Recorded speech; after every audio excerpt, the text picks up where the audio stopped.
오늘 말씀의 제목은 생명의 길이라는 제목으로 함께 말씀을 나누고자 합니다. 여러분, 그동안 우리가 마태복음을 이제 읽으면서 산상수훈 5장, 6장, 7장에 나와 있는 산상수훈에 대해서 함께 말씀을 나누고 있죠. 우리가 5장 얘기할 때 어떤 것들이 떠오르나요? 5장? 팔, 소, 등귤, 살가니, 맹부. 막 이런 게 기억나야 돼요. 기억나요? 팔소등률, 살가니, 맹부. 6장에는 국이, 죽음, 재영. 그리고 국위운동하면 막 죽을 것 같잖아요. 그쵸? 축구하고 막 그러면 막 숨이 막 국이, 죽음, 재영. 내가 안 죽어요? 제가 죽어요? 국이, 죽음, 재영.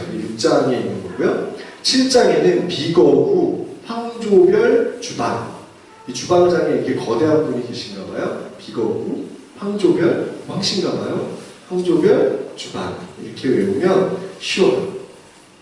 오늘 이제 7장 마지막 부분이에요. 지난주에는 비거구, 황까지 얘기해서 황금률을 얘기했다면 오늘은 족별, 주반.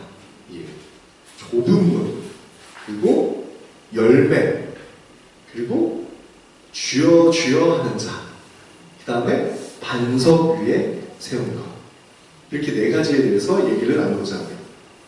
그래서 여러분, 생명의 길, 여러분은 지금 어느 길로 가고 계신가요? 그리고 그 길이 어떤 길인가요? 방향은 어디죠? 그리고 그 길의 종류는 어떤 종류라고 생각을 하십니까? 동그란 길이 있어요. 동그란 곳이 있어요. 동그란 곳에 정 가운데에 있는데 이 정 가운데에서 360도라고 얘기하죠. 이 중에 딱 한 군데만 생명의 길이에요. 360도 중에 1도 각도만 생명의 길이고 359도가 사명의 길이라면 내가 과연 어느 길로 가야 하며 내가 과연 그 길을 찾을 수 있을까? 만약에 그 길이 북극이라면 여러분 뭘로 찾을 수 있어요? 네? 되게 간단하죠? 뭘로 찾을 수 있어요? 아이폰으로도 찾을 수 있죠. 아이폰에 나침반이 나오잖아요. 나침반이 북극을 가리키는데 나침반의 원리가 뭔지는 아시죠? 자석이에요, 자석. 그죠? 자석만 있어도 북쪽이 어딘지를 가르쳐줘요. 그렇다면 우리의 인생의 방향을 알려주는 나침반이 뭔지 답이 나오죠? 그죠? 여러분, 이런 게 있어요. 지방에서 서울로 가려면 정말 다양한 길이 있죠. 이 지방, 용인, 이 시골에도 서울로 가려면 정말 여러 길들로 가게 됩니다. 우리가 있는 지금 이 지역에서, 이곳에서 서울로 갈 때 어느 길로 가세요? 네, 용서고속도로로 가기도 하고요. 때로는 어떤 한 친구가 그 돈이 아까워가지고 뱅글뱅글 돌아서 간 적도 있죠. 고속도로 톨게이트비가 아까워가지고 국도로 가기도 합니다. 국도뿐만 아니라 좁은 길들을 이용해서 가기도 하죠. 그죠? 그리고 그 길을 갈 때 여러분들은 무엇으로 가십니까? 어떤 걸 타고 가세요? 어떤 분은 지하철? 어떤 분은 버스? 어떤 분은 자가요? 기차? 정말 다양한 방법으로 서울을 갈 수 있는 거죠. 여러분, 예수님을 믿는 우리들은 천국을 가기 위해 어느 길로 가야 하는가? 어느 길로, 어느 방향으로 가야 하는가? 만약에 내가 서울로 가야 하는데 부산으로 가거나 목포로 가면 엉뚱한 길로 가게 되는 거겠죠. 때로는 내가 가는 그 길에 자가용을 타고 갈 수도 있고요. 기차를 타고 갈 수도 있어요. 그 길이 힘든 길일 수도 있고 빨리 가는 길일 수도 있고 멀리 돌아서 가는 길일 수도 있다는 길이죠. 그런데요, 오늘 그 길 가운데 정말 중요한 말씀을 하고 계시는데 예수님은 그 길이 어떤 길이냐? 결코 넓지 않다고 말씀하고 계세요. 우리 13, 14절 말씀 함께 다시 한번 읽어볼게요. 7장 13, 14절입니다. 시작! 좁은 문으로 들어가라. 말만으로 인도하는 문은 크고 그 길이 넓어 우리로 들어가는 자가 많고 생명으로 인도하는 문은 좁고 길이 협착하여 찾는 자가 많으리라. 예수님은 분명히 말씀하셨습니다. 생명으로 가는 길은 누구나 쉽게 가는 길이 아니라고. 좁고 길이 협착해서 가기가 힘들어가 아니라 찾는 자가 적다라고 말합니다. 그 길이 좁고 협착해서 아마 네가 가기 힘들 거야가 아니라 좁고 협착해서 아무나 가지 않고 찾는 자가 적다. 여러분, 제가 삶을 살아가는데 저만의 노하우가 하나 있어요. 여러분, 보통 기도할 때 어때요? 기도하면 뭘 기다리죠? 하나님의 응답을 기다리죠? 저도 마찬가지예요. 어떤 문제에 놓여 있을 때 저도 기도를 하죠. 그럼 기도를 하면서 하나님이 어떻게 응답하실까? 빨리 응답하면 좋은데 보통 그게 쉽지가 않아요. 하늘에서 음성이 들리고 또 성경을 읽다 보면 그 성경의 말씀을 통해서 또는 믿음의 동역자들 여러 사람들을 통해서 바로바로 내가 기도했던 것 그 제목에 응답이 바로 들리면 좋은데 그렇지가 않거든요. 그때 저만의 노하우가 하나 있어요. 뭔지 아세요? 어떤 선택을 해야 할 때 아무도 선택하지 않을 것 같은 좁은 길을 선택하는 거예요. 이건 저만의 노하우예요. 뭐 아무에게나 누구에게나 적용되는 건 아니고 제가 그렇게 하니까 여러분들도 그렇게 하세요라는 진리의 말은 아닙니다. 저에게 하나님의 음성과도 같은 방법, 그 방법이 바로 누구나 하는 쉬운 길로 가지 않고 아무도 하지 않는 좁은 길로, 아무도 가지 않는 그 길로 간다는 거예요. 이게 저만의 노하우예요. 이런 응답, 이런 메시지를 하나님께 듣는 것 같아요. 재엄아, 너 말고도 할 사람 많아. 너 말고 너보다 더 잘하는 사람 많거든. 그러니까 너는 아무도 하지 않는, 아무나 할 수 없는 그 일을 한번 해봐. 그런 일을 해. 사실 처음 신학을 하고 목회자가 되기로 마음을 먹었을 때 하나님께서 주시는 말씀이, 주시는 마음이 그런 거였어요. 도시에 정말 많은 사람들을 목양하는 교회들은 많다. 그런데 정말 소외되고 아무나 하지 않는 그런 일들을 하는 사람은 적더라. 그 일을 해라 라는 그런 마음이 있어요. 그 마음을 받았어요. 때로는 저도 솔직히 진지하게 하나님 앞에 따지죠. 왜 하나님 굳이 그걸 제가 해야 됩니까? 저 그거 안 해도 되잖아요. 아니 남들도 안 하는데 왜 제가 그걸 해야 되죠? 저 그거 잘 안 어울려요. 저 그거 할 수가 없어요. 안 하면 안 돼요? 그런데 그래봐야 소용이 없더라고요. 왜 소용없는지 아세요? 억지로 막 시키는 게 아니에요. 뒤돌아보니까 그 길이 생명의 길이더라고요. 뒤돌아보니까 그 길로 가다 보니까 오히려 나에게 좋은 것을 주시려고 하나님이 인도했던 길이더라고요. 그래서 제가 그런 길을 갈 때마다 이제는 대꾸조차 하지 않아요. 아, 하나님 또 어떤 좋은 것들을 또 예비하셨길래 나를 이 길로 인도하시나. 맞아요. 생명의 길은 좁고 협착해서 아무나 갈 수 없는, 누구나 갈 수 없는 그 길이고요. 그리고 찾는 자가 없어요. 찾지 않아요. 굳이 그 길로 가지 않으려 한다는 얘기죠. 여러분, 생명의 길이 얼마나 좁고 얼마나 가기 힘든 길이길래 아무도 찾지 않을까요? 오늘 첫 번째가 좁은 길이라면 두 번째 메시지는 15절부터 20절에 나와 있습니다. 열매로 그들을 안다는 거죠. 넓은 길을 가는 사람인지 좁은 길을 가는 사람인지 열매로 안다는 거예요. 생명의 길을 갈 때 반드시 찾아오는 시험, 테스트가 있어요. 여러분, 그럴 때는 뭘로 분별하는 줄 아세요? 열매로 분별하는 거예요. 우리에게 수많은 유혹들이 있죠. 과연 우리는 뭘 보고 결정할 수 있을까? 어떤 거를 결정을 해야 되는데 어떤 거는 정말 너무 좋고 화려해요. 어떤 거는 너무 보잘것없이 초라해요.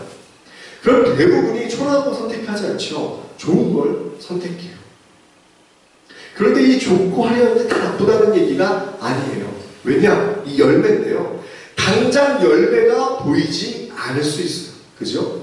내가 어떤 열매, 어떤 결과를 가지고 분별을 해야 되는데 그 결과를 알 수가 없거든요. 하지만 분명한 것은 시간이 지남에 따라서 꽃이 피고 꽃이 진 다음에 뭐가 생겨요? 열매가 생겨요. 화려한 꽃이 진 다음에 열매가 생기는데 그 열매를 다 맺거든요. 언젠가는 우리가 그 열매를 본다는 얘기죠. 중요한 거는 이 열매가 맺히기 전에 분별하는 게 어려웠다면 내가 가는 그 길 가운데 분명히 꽃이 피고 열매를 맺거든요. 그러면 그 열매를 보고 분별할 수 있다는 거예요. 만약 그 길을 가다가 잘못된 것을 알았다면 어떻게 해야 돼요? 돌아와야 되는 거예요. 얼마든지 돌아올 수 있는 회개의 길이 우리에게 있다는 거죠. 그동안 우리가 누군가를 따라갔어요. 그죠? 따라가면서 분별하는 것이 그래 그 열매를 보고 그 결과를 보고 알 수 있다면 이제요? 이제 어떻게 되냐면 이제 반대가 되는 거예요. 누군가가 이제 저와 여러분은 따라오는 거죠. 내가 누군가를 따라가면서 분별하는 것은 어렵지 않아요. 우리는 태어나면서부터 남을 정죄하고 판단하는 게 아주 뛰어나요. 왜요? 하나님을 닮았거든요. 우리 하나님 닮았잖아요. 정죄하고 심판하고 판단하고 이런 거 굉장히 잘해요. 그런데 문제는 남들이 나를 정죄하고 판단하고 심판할 때가 온다는 거예요. 내가 가는 그 길을 보면서 사람들이 얘기를 하겠죠. 제업이가 맺은 열매가 왜 저래? 꽃은 되게 화려해 보였는데 열매가 엉망이네? 지금 당장은 내가 어떻게 살았을지 모르겠어요. 그런데 내가 언젠간 열매를 맺을 거야. 나를 따라오는 사람들이 이제 그 열매를 보고 나를 판단한다는 거죠. 내가 맺은 열매를 통해 다른 사람들이 야, 이 길이 생명의 길이다. 야, 가만히 있어봐. 이 길이 지금 생명의 길이 아니고 사망의 길인데? 라고 한다면 얼마나 두려운 일일까요? 21절부터 23절 말씀을 보면 진정한 빛, 온전한 열매를 맺지 않고 생명의 길로 가지 않은 자들에 대해서 말을 하고 있어요. 우리 21절 말씀 함께 읽어보겠습니다. 21절입니다. 시작. 나더러 주여 주여 하는 자마다 천국에 들어갈 것이 아니요 다만 하늘에 계신 내 아버지의 뜻대로 행하는 자라 들어가리라. 하늘에 계신 내 아버지의 뜻대로 행하는 자. 좁은 길을 가고 좋은 열매를 맺으며 하나님의 뜻대로 행하는 자. 여러분 지금 좁은 길로 가고 계십니까? 남들이 하지 않는 그런 좁고 협착한 길로 가고 계십니까? 남들이 찾지 않고 오히려 손가락질하고 비난하는 그 길로 가고 계십니까? 여러분들이 지금 꽃을 피우고 있는데 좋은 열매를 맺을 준비를 하고 계십니까? 아니면 좋은 열매를 맺었습니까? 그리고 하나님의 뜻을 행하고 계십니까? 여러분 과연 누가 하나님의 뜻을 온전히 행하며 살아갈 수 있을까? 하나님의 뜻을 아는 사람이 행동으로 옮기겠죠. 아버지가 무슨 뜻을 품고 있는지, 아버지가 무슨 생각을 하고 있는지 알아야 그 마음을 알아 헤아려서 행동으로 옮기죠. 아버지가 무슨 뜻을 품고 있는지, 무슨 생각을 하고 있는지 알 수 없는 사람은 절대 아버지의 뜻대로 행하며 살지 못합니다. 쉬운 예로 우리 아버지는 101등 하는 걸 기뻐하시고, 우리 아버지는 노래방에서 95점 이상 나오는 것을 기뻐하셔. 우리 아버지는 밤늦게까지 친구들하고 정말 지내고 서로 어울려서 함께 지내는 것을 기뻐하셔. 잘못 알고 있는 거죠. 만약에 그렇게 잘못 알고 있는 사람은 하나님의 뜻대로 살지 않고 자기 뜻대로, 자기 생각대로, 자기가 생각하는 하나님, 내가 만든 그 금송아지, 우상을 따라 살게 되는 겁니다. 그런데 반대로 하나님의 뜻대로 살아가는 자는 24절부터 27절까지 나오는데요. 우리 24절 말씀 읽어볼까요? 시작. 그러므로 누구든지 나의 이 말을 듣고 행하는 자는 그 지물을 반석 위에 지은 지혜로운 사람 같으리니. 누구든지 나의 이 말을 듣고 행하는 자는 그 집을 반석 위에 지은 지혜로운 사람 같다라고 말하고 있습니다. 그 반석이 어떠냐? 비가 내리고 창수가 나고 바람이 불어 그 집에 부딪히되 무너지지 않는다.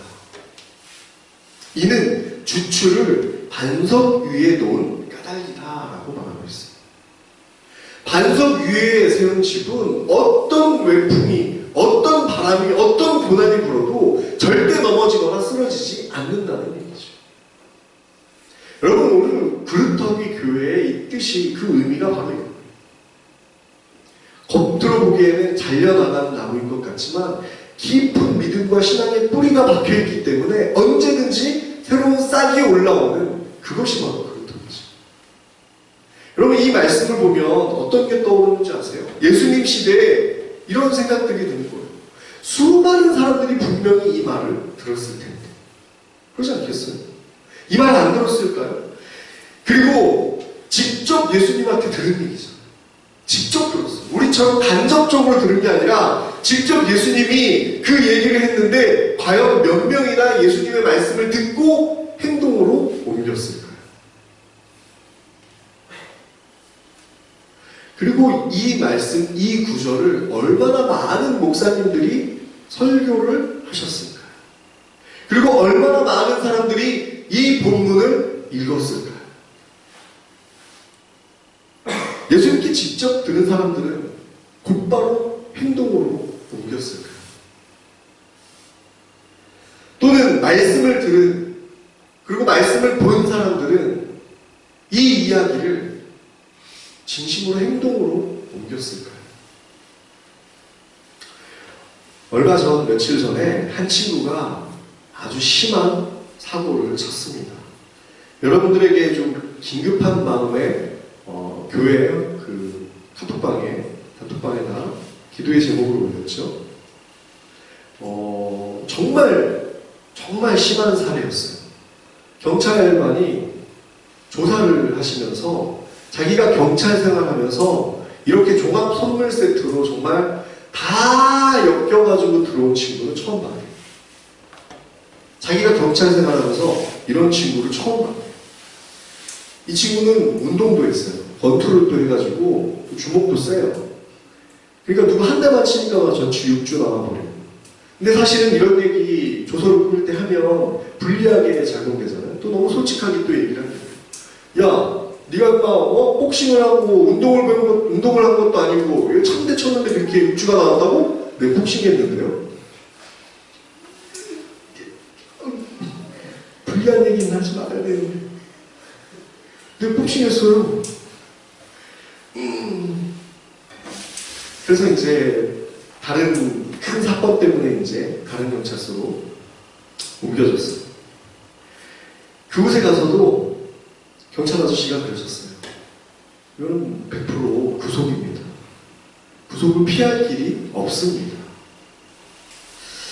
그런 불우한 환경 가운데 있는 친구들이 구치소에서 구속 수사를 받게 되면 심리적으로도 굉장히 불안하고 너무너무 어려워요.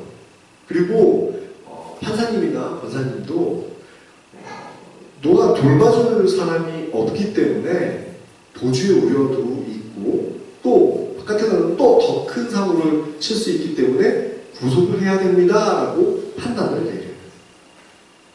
모두가 구속이라고 믿고 있었습니다. 물론 솔직히 저도 목사가 믿음이 없었어요. 경찰서에 가서 신원보증을 했죠. 제가 다 제 주소, 제 이름, 제 신분증 뭐 해가지고 신원보증을 썼어요. 제가 책임지겠습니다. 이런 식으로 신원보증을 썼는데 쓰면서도 경찰 아저씨 계속 그랬어요. 아, 이거 그냥 형식적으로 쓰시는 거고요. 이거 못 나옵니다. 100% 하기 힘드니까 그냥 너무 기대하지 마시고 그런 줄 아시라고. 신원보증 서고 기도 부탁도 하고 여러분들에게 다 기도 부탁했잖아요. 믿음 없이 부탁을 했어요. 심지어 정말 이 방면에 아주 유력하신 목사님을 찾아갔어요. 이 일 때문에 만난 게 아니었는데도 불구하고 이 일 때문에 이렇게 우연히 정말 하나님이 하신 일인지 몰라도 그분을 만났는데 그분을 만나 뵙고 자초지종을 얘기했어요.